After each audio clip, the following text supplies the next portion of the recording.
బడ్జెట్లో హైదరాబాద్ కు అగ్రతాంబూలం ఇచ్చింది తెలంగాణ ప్రభుత్వం. నగరం నలుదిశల అభివృద్ధిలో తనదైన ముద్ర వేసేందుకు భారీగా కేటాయింపులు చేసింది. మెట్రో, ట్రిపుల్ ఆర్, హైడ్రాలకు బడ్జెట్లో ప్రాధాన్యం ఇచ్చింది. అసెంబ్లీలో తొలి పూర్తిస్థాయి బడ్జెట్ ప్రవేశపెట్టిన తెలంగాణ ప్రభుత్వం హైదరాబాద్ మహానగరానికి ప్రాధాన్యమిచ్చింది. భాగ్యనగరం అభివృద్ధిని మరింత ముందుకు తీసుకెళ్లేందుకు కేటాయింపులు చేసింది. బడ్జెట్లో హైదరాబాద్ అభివృద్ధికి 10,000 కోట్లు కేటాయించామన్నారు డిప్యూటీ సీఎం ఆర్థిక మంత్రి భట్టి విక్రమార్క.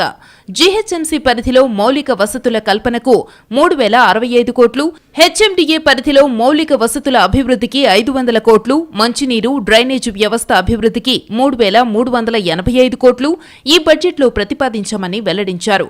లండన్ ఒడ్డున ఉన్న థేమ్స్ పరివాహక ప్రాంతంలో మూసీ పరివాహక ప్రాంతం అభివృద్ధి చెందుతుందని చెప్పారు. మూసీ రివర్ ఫ్రంట్ ప్రాజెక్టుకు 1,500 కోట్లు ఇస్తున్నట్టు తెలిపారు.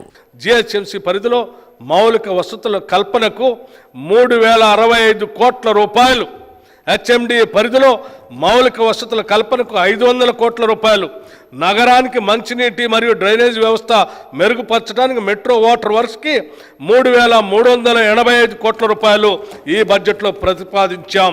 హైదరాబాద్ మెట్రో విస్తరణపైన ఫోకస్ పెట్టింది తెలంగాణ ప్రభుత్వం. శంషాబాద్ విమానాశ్రయం వరకు మెట్రో విస్తరణకు 100 కోట్లు, పాత బస్తీ మెట్రో విస్తరణకు 500 కోట్లు కేటాయించారు. మెట్రోను హయత్ నగర్ వరకు విస్తరిస్తామని తెలిపారు భట్టి. అలాగే మియాపూర్ నుంచి పటాన్ చెరువుకు మెట్రో సర్వీసును పొడిగిస్తామన్న భట్టి, ఎల్బీ నగర్ నుంచి హయత్ నగర్ వరకు మెట్రో సర్వీసులు పొడిగిస్తామని వెల్లడించారు.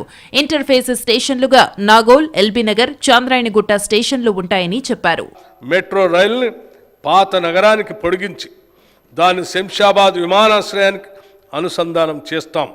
మియాపూర్ నుండి పటాన్ చెరువుకు, ఎల్బీ నగర్ నుండి హయత్ నగర్ వరకు మెట్రో రైలు సౌకర్యాన్ని పొడిగించాలని కూడా ప్రణాళిక సిద్ధం చేశాం. ఉత్తర ప్రాంతంలోని సంగారెడ్డి, తూప్రాన్, గజ్వేల్, చౌటుప్పల్ రోడ్డును, దక్షిణ ప్రాంతంలోని చౌటుప్పల్, షాద్నగర్, సంగారెడ్డి రోడ్డును జాతీయ రహదారులుగా ప్రకటించేందుకు వీలుగా అప్గ్రేడ్ చేయాలని ప్రభుత్వం నిర్ణయించిందన్నారు డిప్యూటీ సీఎం భట్టి విక్రమార్క. దీనివల్ల ఓఆర్ఆర్, ట్రిపుల్ ఆర్ కు మధ్య చాలా పరిశ్రమలు విస్తరిస్తాయన్నారు. అలాగే హైదరాబాద్ నగరానికి ఎలాంటి విపత్కర పరిస్థితులు ఎదురైనా చక్కదిద్దేందుకు జాతీయ స్థాయి సంస్థలతో కలిసి హైడ్రా సమన్వయం చేస్తుందని తెలిపారు.